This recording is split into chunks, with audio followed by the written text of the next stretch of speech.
सा है, सामान्य सा बच्चा है, पर मुझे एक बात का सुकून है, मैं उसकी साधारणता को बहुत एंजॉय करता हूं, मुझे बड़ी खुशी होती है। और जो सबसे अच्छा बाप मुझे लगा पिछले 10-20 साल में इस समाज में, सबसे अच्छा बाप, वो मध्य प्रदेश के सागर में रहता है, एक कॉन्ट्रैक्टर है। 2018 में एक खबर पढ़ी, मैं पढ़ के दिन भर खुश रहा। उस खबर को पढ़ने के बाद उसका बच्चा 10वीं क्लास में फेल हो गया। अब हम सबके बच्चे फेल होते हैं कहीं ना कहीं। अब पूरी क्लास में फेल नहीं होता, एक सब्जेक्ट में फेल हुआ, कहीं नंबर कम आ गए, सब होता ही हमारे साथ, कौन सी खास बात इसमें। पर हम सब छिपाने में लग जाते हैं। हम सब बच्चों पर दबाव बना बना के उनको कोटा भेजते हैं, और फिर हम खबरें पढ़ते हैं कि एक साल में 25-30 बच्चों ने सुसाइड कर लिया क्योंकि वो दबाव झेल नहीं पाए सफलता का। उस बाप को बड़ी चिंता हो गई कि मेरा बच्चा फेल हुआ है, उसके आसपास के बच्चे चिढ़ाएंगे, उन बच्चों के पेरेंट्स चिढ़ाएंगे, बुलिंग होगी, इस बच्चे पर दबाव ना हो जाए। उसने क्या किया, उसी दिन शाम के समय एक बहुत बड़ी पार्टी दी, सबको बुलाया, एक पार्टी है, बताया नहीं क्यों बुलाया, बच्चे को उसमें बुलाया और सबके सामने बोला, ये पार्टी इसलिए है कि मेरे बच्चे ने मेहनत की थी, फेल हो गया कोई बात नहीं, मैं एकदम इसके साथ हूं, और ये बच्चा मोटिवेशन के साथ अगले साल आपको पास होकर दिखा देगा, डरने की बात नहीं।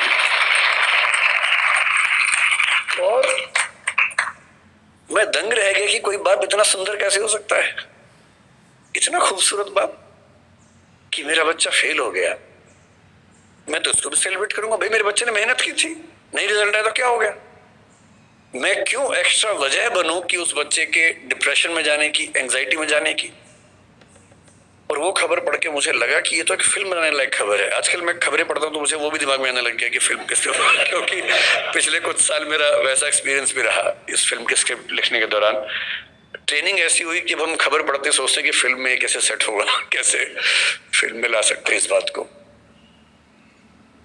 अच्छी खबरें भी है, लेकिन बुरी खबरों का अनुपात थोड़ा सा बढ़ा है, और तब मैं सोचने पर मजबूर होता हूं कि क्या ऐसी वजह है। ये तो बहुत आसान बात है कि मैं कहूं कि जो बात हमारे जमाने में थी वो आज के जमाने में नहीं है। अरे हमारे जमाने के बच्चे जैसे होते थे आज के जमाने के नहीं होते, ये तो बात हर बूढ़ा आदमी बोलता अपने बच्चों को। आपके पेरेंट्स आपको बोलते थे, आप अपने बच्चों को बोलते होंगे, तो सामान्य बात है। लेकिन हमारी नई पीढ़ी सचमुच एक ऐसे दौर में है जो मानवता के इतिहास में आज तक नहीं आया है, और इसको हम जितना जल्दी समझ लेंगे उतना अच्छा रहेगा। हम जब बच्चे थे, हम स्कूल जाते थे, स्कूल में कोई गड़बड़ हो भी गई तो स्कूल में बात खत्म हो जाती थी। बहुत हुआ तो पेरेंट्स के पास चिट्ठी आती थी, फिर घर में पिटाई होती थी, उतना ही मामला था। थोड़ा स्कूल में पिटे, थोड़ा घर में पिटे, मामला खत्म, बात खत्म हो गई। स्कूल में आपने कुछ गलती कर दी, 4 लोगों ने चिढ़ाया, थोड़ी बुलिंग हुई, सब लोग हंसे, आपके 2 आंसू निकले, ठीक है, बात खत्म हो गई। उसके बाद आप पर इम्पैक्ट किसका था? टीचर का था, पेरेंट्स का था, स्कूल के दोस्तों का था, गली के दोस्तों का था, इतनी दुनिया हमारी होती थी। हम खूब खेलते थे स्कूल के बाद, स्वाभाविक था, कुछ और था ही नहीं खेलने के लिए। हम क्या करते, खेलते ही थे। कभी क्रिकेट खेला, फुटबॉल खेला, कंचे खेले, गुल्ली डंडा खेला, सब कुछ खेला, पर खेला, घर से बाहर निकले, खेले हम लोग। जब मेरा स्कूल खत्म हो रहा था उस समय वीडियो गेम्स आनी शुरू हो गई थी। मारियो नाम की एक वीडियो गेम आई थी जिसका मैं बाद में चैंपियन बन गया था, मैंने ठीक ठाक उसमें अभ्यास किया था। और उसके लिए खेलने के लिए स्पेशल जगह जाना होता था, एक वीडियो गेम शॉप होती थी, घर से पैसे चुराने होते थे या मांगने होते थे, क्योंकि वहां पैसे लगते थे, पैसे इतने कहां से आएंगे। फिर आप वहां खेलेंगे, दीवानों की तरह खेलते रहेंगे, वो शुरू हुआ था। आज के बच्चों की जो हालत है, मुझे क्योंकि ऐसे बहुत सारे पेरेंट्स मिलते हैं, बहुत सारे बच्चे भी मिलते हैं, कई बच्चे मेरे पास आके जब अकेले में बात करते हैं तो कुछ ऐसी बातें बोलते हैं जो पेरेंट्स हमें नहीं बोल सकते हैं। मुझे उनके पेरेंट्स पे तरस आता है। जो घटना मैं आज तक नहीं भूल पाया, मुझे एक बच्ची ने आज से 15 साल पहले आके क्या कहा, लगभग रोते हुए, कि मैं आईपीएस बनना चाहती हूँ। मैंने कहा ठीक है, तो इसमें रोने क्या बात है, आईपीएस तो खुश होकर बनो, रो के क्यों बनना है। तो उसने कहा आईपीएस इसलिए बनना है कि आज से कुछ साल पहले गांव में मेरा गैंग रेप हुआ था। अभी मामला सीरियस हो गया, मैं चुप हो गया। मैंने पूछा फिर आपके पेरेंट्स ने क्या एक्शन लिया, पुलिस में रिपोर्ट की या नहीं की? उसने कहा नहीं, पुलिस तो बात की बात है। मेरे जीवन की सबसे बड़ी दुविधा ये है कि मैं अपने पेरेंट्स को बता नहीं सकती, क्योंकि वो मुझ पर भरोसा नहीं करेंगे, मेरी ही गलती निकालेंगे। तो मैंने कहा तुमने बताया नहीं पेरेंट्स को? बोले नहीं, ना बताया है ना बता पाऊंगी, आज तक किसी को नहीं बताया है, रोज घुटती हूं अंदर ही अंदर, आज पहली बार आपको बता रही हूं। और आईपीएस इसलिए बनना है कि जो मेरे साथ हुआ किसी और के साथ ना हो।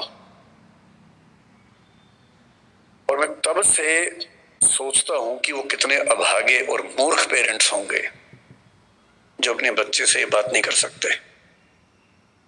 आपका बच्चा गैंगरेप का शिकार हो गया और उसमें इतनी हिम्मत है कि उस चीज को झेल गया, आपको नहीं बता पा रहा, क्योंकि उसको आप पर इतना भी भरोसा नहीं है कि आप उसकी बात सुन पाएंगे। जितने रेप हमारे समाज में होते हैं उनमें से 95% घर के अंदर होते हैं, घर के मेंबर्स या दूर के रिश्तेदार या आस पड़ोस के लोग करते हैं। और उनमें से शायद 10% से ऊपर की खबर किसी को लगती नहीं है। क्यों नहीं लगती है?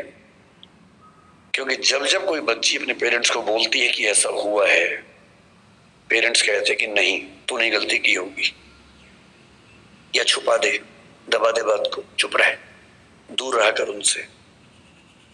हिम्मत नहीं करते कि हिसाब बराबर करें, अपनी बेटी का हक मांगे उस आदमी से, इतनी हिम्मत नहीं करते हैं।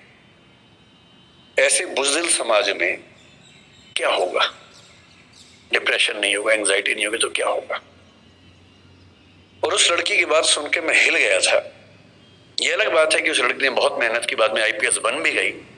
उसके बाद वो क्या कितना कर पाई मुझे नहीं पता, पर मेरा ख्याल है कि जिस जिस जिले में वो रहती होगी, कम से कम उस जिले की लड़कियां और बेटियां महफूज रहती होंगी। लेकिन वो तो एक अलग बात है, उसने क्या किया अलग बात है। एज पेरेंट्स हम क्या कर रहे हैं ये अलग बात है। और जो मैं अब बताने वाला हूं वो तो और घबराने वाली बात है। आज का समाज, आज की स्थितियां कैसी हैं?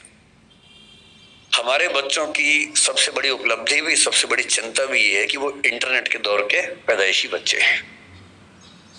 हमारी जनरेशन वो है जिसने सारे चेंजेस को देखा। हम लोग दुनिया के सबसे रोचक जनरेशन के लोग हैं, जो मेरी जैसी उम्र के लोग हैं, 40-50। मैं 50 का हूं, आप तो 40-30 के लग रहे देखने में। तो मतलब जो 40-50-55 की उम्र के लोग हैं, इतनी इंटरेस्टिंग जनरेशन इस दुनिया के इतिहास में कोई नहीं है जितनी हमारी है। हम जब पैदा हुए तो टेलीविजन आने वाला था। टेलीविजन हमारे दौर में 1975 में पैदा हुआ भारत में। टेलीविजन से लेकर फिर कलर टीवी, फिर वीसीआर, वीसीपी, वहां से होते होते फोन जिसमें घुमा घुमा के फोन करना पड़ता था, फिर थोड़े अच्छे फोन होने लगे, वायरलेस होने लगे, मोबाइल फोन पहली बार जिसमें इनकमिंग आउटगोइंग 16 रुपए पर मिनट हुआ करती थी। वो ऐसे फोन बटन वाले जिनसे अब कील भी ठोक सकते हैं, ऐसे फोन हुआ करते थे। कितने साल के बाद पहली बार स्मार्टफोन आने शुरू हुए, फिर पता लगा कि फेसबुक भी कुछ होता है, फिर पता लगा व्हाट्सएप भी कुछ होता है, फिर पता लगा कि रोबोटिक्स भी होने लग गया है, फिर पता लगा आर्टिफिशियल इंटेलिजेंस भी होने लगी है। और आज हम उस बिंदु पर आ चुके हैं। मुश्किल से 2 साल की बात है, मशीनें अंतिम रूप से इंसान को हराने वाली हैं, हर मामले में हराने वाली हैं। जो जो खुशफहमी हम सबको है वो सब खत्म होने वाली है बहुत जल्दी, मैक्सिमम 2 साल का समय है। अभी एआई आ गई है, जिस दिन एजीआई ठीक से आ गई, एजीआई का मतलब है आर्टिफिशियल जनरल इंटेलिजेंस, और एआई की दुनिया के सबसे बड़े धुरंधर सैम ऑल्टमैन ने कल ही एक इंटरव्यू दिया, कल या परसों में, और कहा है कि चैट जीपीटी 4, जिसको आप बहुत बड़ा समझ रहे हैं कि कमाल हो गया है, वो अगले 2 साल बाद हास्यास्पद मानी जाएगी। वो प्रिमिटिव किस्म की टेक्नोलॉजी है, इतनी हास्यास्पद मानी जाएगी कि इतना भद्दा काम भी क्या हमने किया था कभी। और आज हम चैट जीपीटी को देख के दंग रह जाते हैं। कुछ भी करना हो, फोटो बनानी हो, वीडियो बनाना हो, रिसर्च करनी हो, कुछ भी करना हो, आप चैट जीपीटी को ठीक से प्रॉम्प्ट दीजिए। मतलब मैंने कई बार ऐसा करके देखा, एक विषय पर रिसर्च करनी है, पहले मुझे दिन भर लगता था 24 घंटे रिसर्च करने में, अब 24 सेकंड लगते हैं। वो सब कुछ करके देता है। और आज से 2 साल बाद ये प्रिमिटिव होने वाला है, आदिम होने वाला है।